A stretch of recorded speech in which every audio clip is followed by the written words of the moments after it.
Yo, what's going on, everybody? This is Brendan back again with another video, and today we are driving the Ferrari 312 F1 1967 around the Mugello track in Italy. I thought this would be the perfect combo, a good Italian car around an Italian track, and I just feel like this is the perfect track car combo.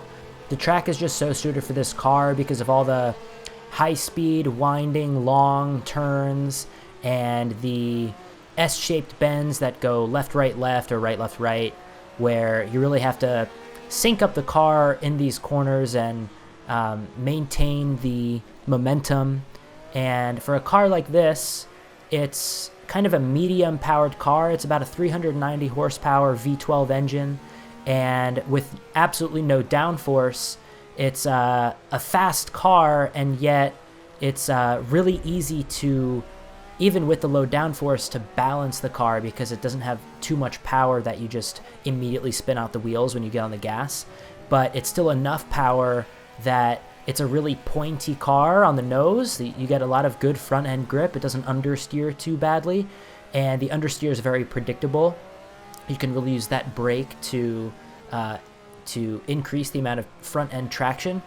But because of the amount of power it has, it's just the perfect amount of balance to really use the throttle to rotate the car and to really get that rear end to step out a little bit and get it through the corners a lot faster. So, and it's also, as you could just see in that moment, it's really easy to control the oversteer by just, being gentle and letting off the throttle a little bit, doing a little bit of counter steering. And as long as you can kind of feather that throttle just right and be gentle with it and not just stomp on it, then you can really control whether or not you spin out the tires. And so, yeah, for me, it's just like the perfect fun race car to drive and race around because of how fun it is and how kind of easy and approachable it is to really balance it and get the rotation that you want. And it just does what you expect it to do. Just with a little bit of practice, you can really catch a lot of the oversteer moments and control it, and really use the oversteer consistently in order to, like I said, rotate the car, get it through the corners. So a little bit about this race.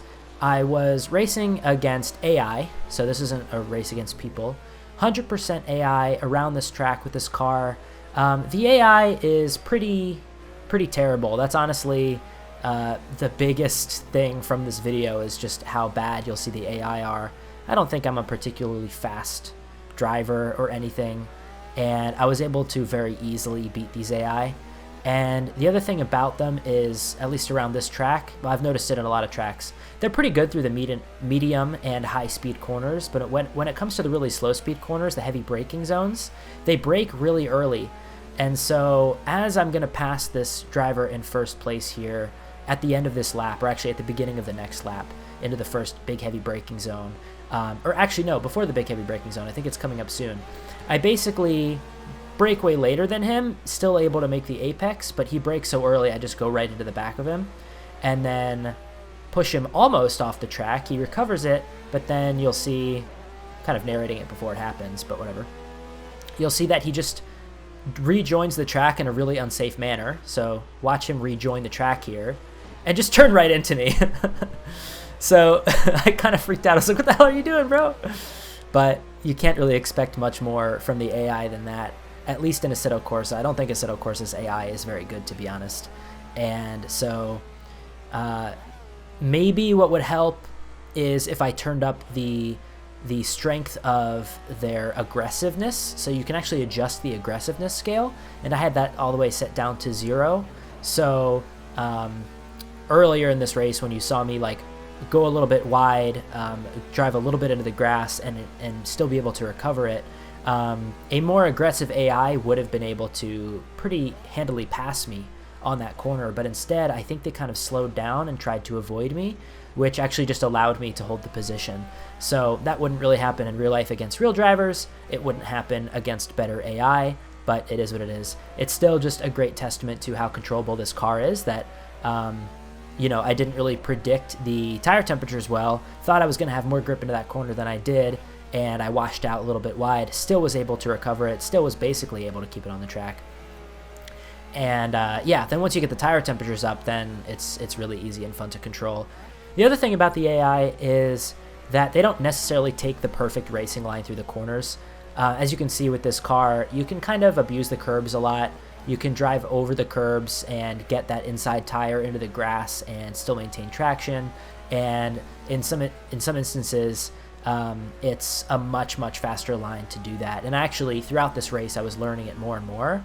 And you see, I start taking these curbs more, and then in future laps, in the 4th and the 5th lap, especially in that previous corner, I start taking that corner even more at running over the curbs and touching the grass a little bit with that inside tire, like I said. So yeah, I just was finding ways to gain a lot of time on the AI, not just in the heavy braking zones. And so I think I wound up finishing this race about 3 seconds ahead of second place. Now I only started in 5th place, so I didn't start that far back in the grid. The other thing about Assetto Corsa is it just randomly places you in the grid every time you start a new session. So, well, not every time. Every time you start a new race, if you're in the same session and you hit the restart button, it puts you back to 5th place again. But so sometimes you'll be in 5th place, sometimes you'll be in 3rd, sometimes you'll be all the way at the back.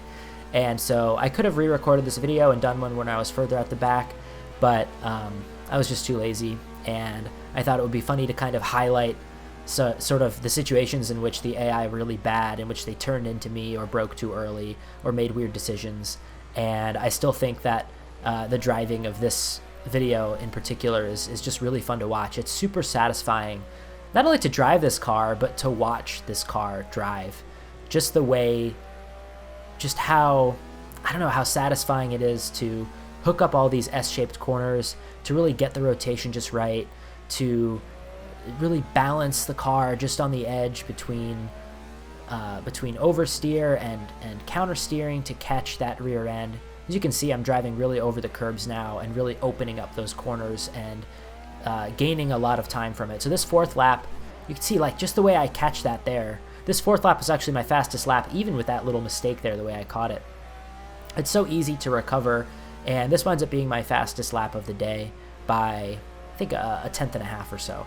But I was able to set, I think the last 3 laps were all within, I think, a 10th or 2 of each other. So I was able to be pretty consistent. And this was with very little practice. I think this was my 2nd attempt. The first attempt, an AI turned into me so hard and knocked me off the track, so I couldn't use that clip. But yeah, so we've got about a lap and a half left. So I think for the rest of this commentary, I'll just leave you guys to listen to the beautiful sound of that V12 390 horsepower engine and just enjoy watching this car drive. So thank you guys for watching. I hope you enjoyed this video. If you like this style of video, then let me know. Oh my god, that's so satisfying just watching the way I take this last corner. Anyway, thank you guys for watching, and I will catch you guys in the next one. Peace out.